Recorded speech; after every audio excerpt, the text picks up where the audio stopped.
نو یوه زړه او بوډۍ ښځه راغله. نو رسول الله صلی الله علیه وسلم په مجلس کې ډیر سخت وژړل. رسول الله صلی الله علیه وسلم ورته ویلې چې ولې جاړې؟ نو هغې بوډۍ ښځې ورته ویلې چې د الله رسوله چې زما یوه لور وه چې فلانکي ته مې په نکاح ورکړې وه، دا خاوند نوم یې واخیست، خو څو ورځې مخکې زما هغه لور وفات شوه.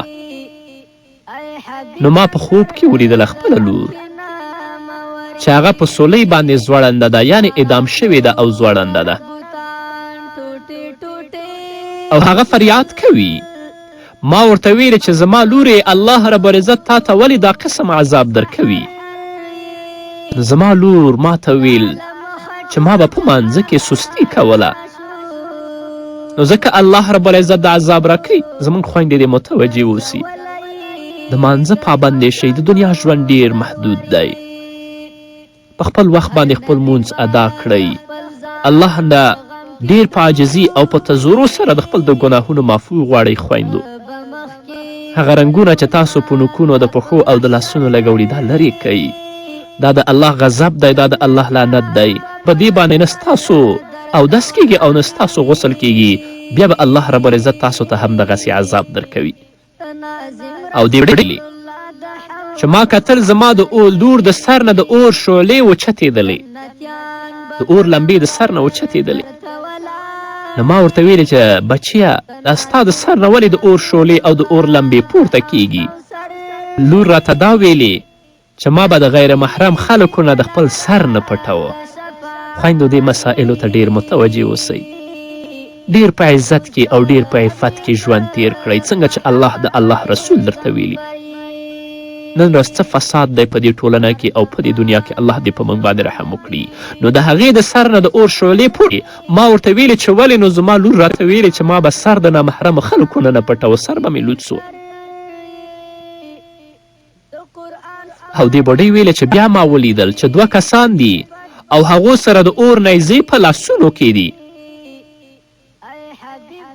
او دا اور نیزې په یو غوږ کې ننباسي او د بل غوږ نه اوباسي. بوډۍ وایي چې بیا ما د خپل لور نه پوښتنه وکړه چې تا ته ولې الله داسې عذاب درکوي؟ نو هغې ویلې چې ما به په کور کې داسې خبرې کولې چې د هغه کور او د کورنۍ غړي به مې یو بل سره دښمني ته اړ کړل. شته داسې ښځې اوس هم زموږ په کورونو کې شته چې د کورنۍ په منځ کې نفاق او شقاق ته وده ورکوي، تل لپاره شیطاني کوي. نو الله به په داسې عذاب کې گرفتاروي. نه، د خپل ژوند خویندو میندو د الله رب العزت د کلام په رڼا کې تیر کړئ، د رسول الله د احادیثو په رڼا کې تیر کړئ چې الله هم ابدي ژوند درته ښایسته کړي. نو د دې په غوږ کې به د اور نیزه نه ایستله شوه او بل طرف ته به وایستله شوه چې ما ترې پوښتنه وکړه ولې؟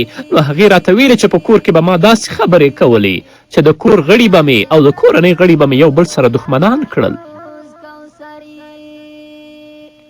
بوډۍ وایي بیا ما ولیدل چې د اور ګرم سیخونه یې د هغه په سترګو کې منډل، ګرم سیخونه د اور ول هغه به د دې په سترګو کې منډل.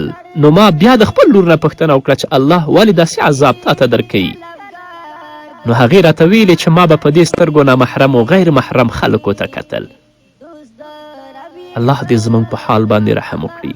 الله دې زموږ په خویندو او میندو باندې رحم وکړي چې الله به موږ سره څه معامله کوي هیڅ نه پوهېږو. د الله عذابونه ډېر سخت دي. بوډۍ وایي بیا مې ولیدل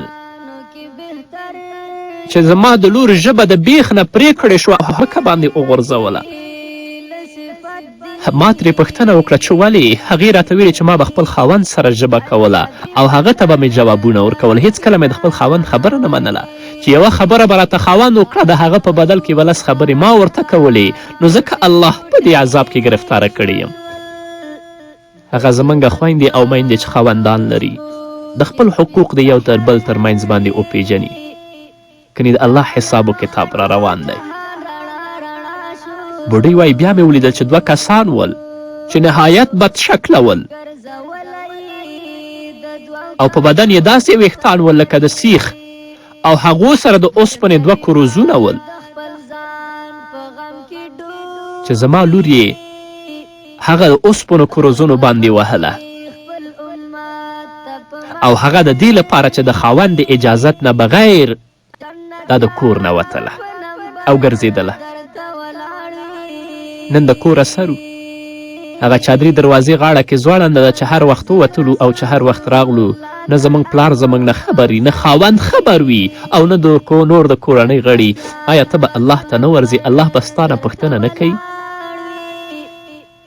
نو بډۍ ویلې چې د الله رسوله زما امداد وکړه او د دې خوب تعبیر زما څه دی؟